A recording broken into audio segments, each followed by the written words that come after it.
ধন্যবাদ মাননীয় সদস্য। We are learning every day. ধন্যবাদ মাননীয় মন্ত্রী। মাননীয় স্পিকার, আপনাকে ধন্যবাদ। এটাই হচ্ছে পার্লামেন্টারি কালচার।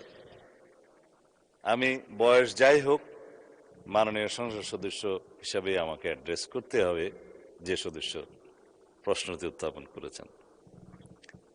আর্লি এজে পার্লামেন্টে আসাটা একটা সৌভাগ্যের বিষয়। আমরা সবারই উজ্জ্বল ভবিষ্যৎ কামনা করি। যেই মানে আমরা যে সময় এমপি হয়েছি তার চাইতেও আরো 8-10 বছর পরে জন্ম নেওয়াটা সৌভাগ্যের বিষয়, কারণ তার আগে সামরিক শাসনের সময় ছিল। যে প্রশ্নটা মাননীয় সদস্য উত্থাপন করেছেন, বাজেটের মন্ত্রী তো আমার পাশে আছে। এখন আমরা অনুরোধ করব পুলিশ বাহিনীকে আরো বেশি কর্মক্ষম করা এবং দুর্নীতিমুক্ত রাখার জন্য যথাযথ বাজেট তিনি দেবেন, এবং সেই বিষয়ে আমরা আগামী বাজেট অধিবেশনে পুলিশের বাজেট বৃদ্ধির জন্য আমি একটা প্রস্তাব মাননীয় অর্থমন্ত্রীর কাছে মাননীয় প্রধানমন্ত্রীর মাধ্যমে করে রাখছি।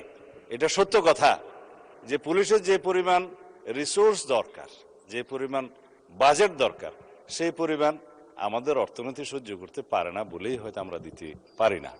তবে আমরা একটা ট্রান্সপারেন্ট এবং জবাবদিহিমূলক পুলিশি ব্যবস্থা যদি কায়েম করতে চাই, পুলিশ যেন অন্য কোনোভাবে ম্যানেজ করার কালচার থেকে বেরিয়ে আসে, সেটা আমাদেরকে নিশ্চিত করতে হবে।